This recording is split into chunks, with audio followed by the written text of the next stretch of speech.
Hello, future people. Welcome to Getting Tabled. I'm Jason the Bruce, and today we're checking out Juggernaut from Marvel Crisis Protocol.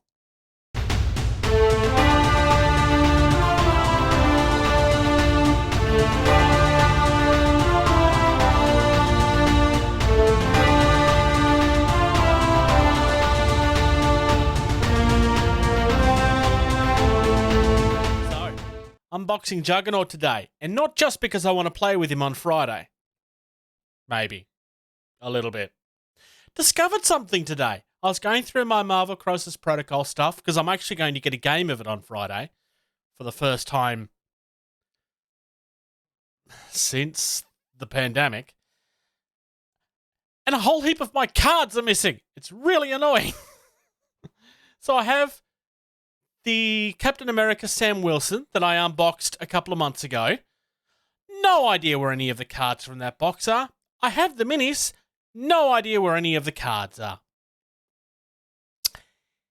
And I've got no way of getting the cards again legally without buying the minis again. Yay! But let's open something exciting. All right, so here we are with the Juggernaut box. You should be fairly familiar with these now. Now, obviously, he's come from the X-Men line because, well, he's not a mutant, but he does belong in that universe. I really love the look of this, honestly. It's been one of those characters that really stood out. I like the fact that we actually have an alternate arm. I'm not 100% sure which way I want to build him yet. I might dry fit it together on camera for you and actually give you a chance to have a look.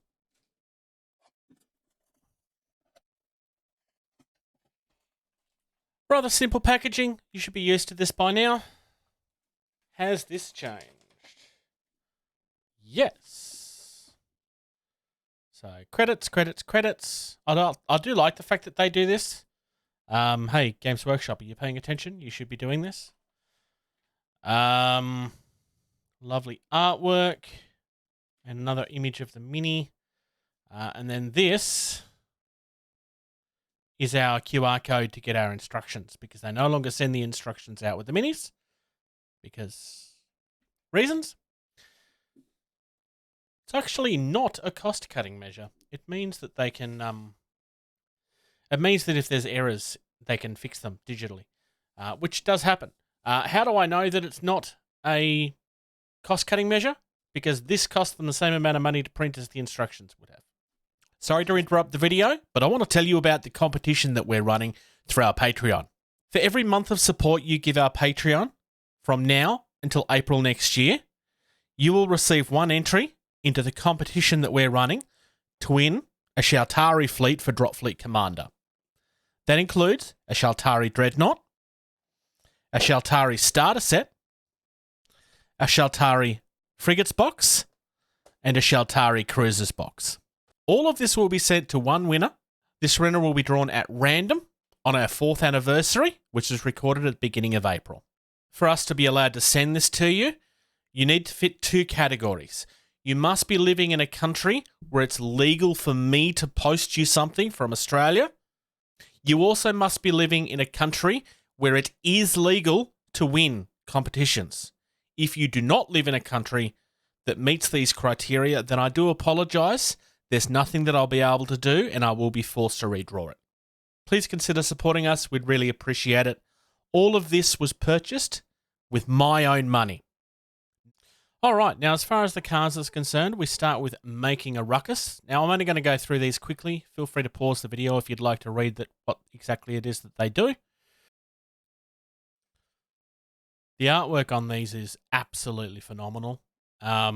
These are done by Scott Cohn.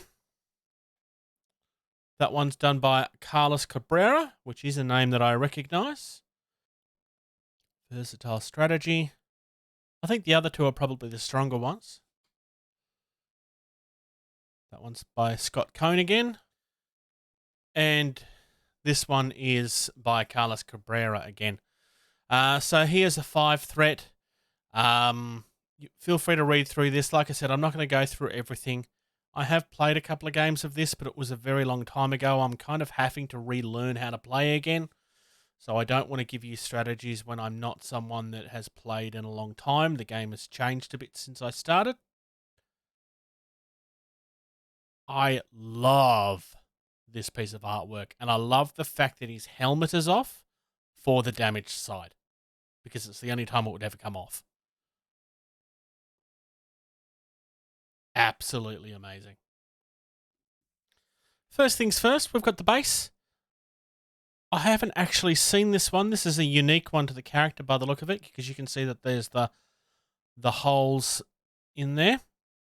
He's tearing up the pavement as he takes off, because nobody can stop the Juggernaut. This one doesn't appear to have any greeblies on it, which is interesting. The underneath of these bases are, well, this one in particular is very different, because normally these are flat.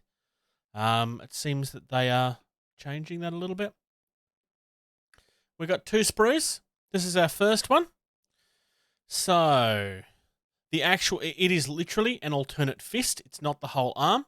So if you wanted to, you could easily magnetize this. So we've got 3 fists here. One is a right, one is a left. And obviously we've got our 2 arms down here. We've got the 2 halves of his body. They appear to be legs, because there's a belt there. I don't know which one I prefer, honestly. I think I'm just going to have to dry fit, like I was suggesting earlier.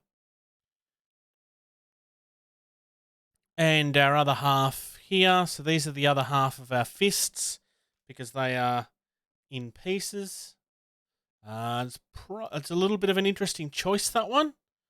I don't really see how it's... Normally the argument when they're splitting pieces like this is that they are helping with detail, but I don't quite get how that's going to help with detail at all, actually. I don't think there's much of an excuse for that one. I am someone that's normally quite accepting of that. The boots are separate as well. It might actually just be just the size of the sprue. Maybe it would have just been too chunky and too hard to cast otherwise. I will bring up the instructions and we'll have a quick look to see how hard this is to put together. So it's fairly straightforward by the look of it. Everything's in halves. You're putting them together. So it's fairly straightforward by the look of it. I mean, we've got 2 halves of the body here. We've got limbs, and then everything's connecting together. This looks pretty easy. Here we have where we have our options. Interestingly, it actually gets you to build everything first, and then it tells you that you can do one thing or the other. Interesting. Like I said, I don't quite get... Like, I'm normally quite defensive because I've built some very complicated models, and Marvel Crisis Protocol are not very high on the list. And this certainly doesn't look complicated. This looks really easy.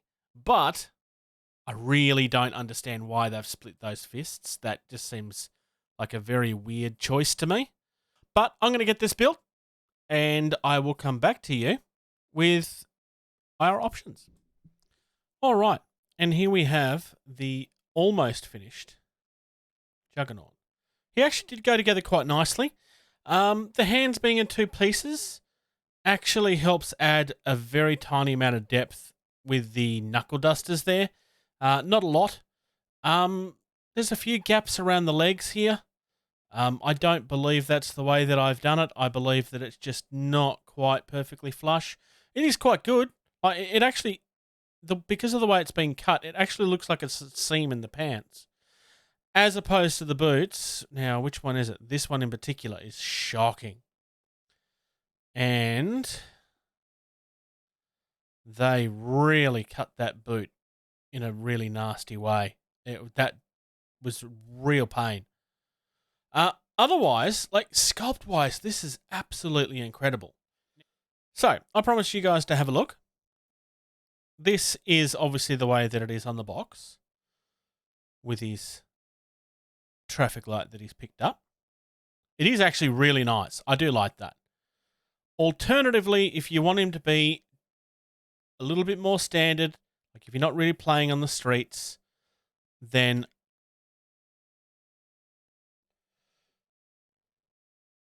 if you're not really playing on the streets and you don't want him to be holding the traffic light, then that is your other option. Truth be told, I think these both look absolutely phenomenal. They are really, really nice. It's just, I mean, it really is personal preference. I think I will go with the traffic light. I haven't actually decided. I don't know. I haven't actually decided. In saying that, if you really wanted to magnetize this, you could. It wouldn't even be that hard. One error in the instructions. This in the instructions says that it's one piece. It's not. It's two. So just keep an eye out for that. This is A9 and A10, not just A9 like it says in the instructions. So there we go. That's Juggernaut from Marvel Crisis Protocol. Really, really gorgeous mini. It is one of the more expensive kits. He is larger, but this guy is amazing. From what I understand, he's really good in game too. I guess I'll find out Friday. You've made it through to the end of another video. Your next mission is to hit subscribe and comment down below. If you'd like to reach out to the team, consider doing that, gettingtabled@gmail.com. Consider subscribing to our Patreon. For only $2 a month, you get early access to almost every single video that we do. Our most active social media is facebook.com/gettingtabled. It's where you'll find everything first. There's also a Discord. There's an invite on screen right now. If you type that in, it'll give you instant access. If you're on Twitter or Instagram, you can find us at gettingtabled. It's not the most active, but it's something we're trying to use more all the time. Come and check out Jason the Bruce at Twitch. He does both video game and hobby content. And of course, without question,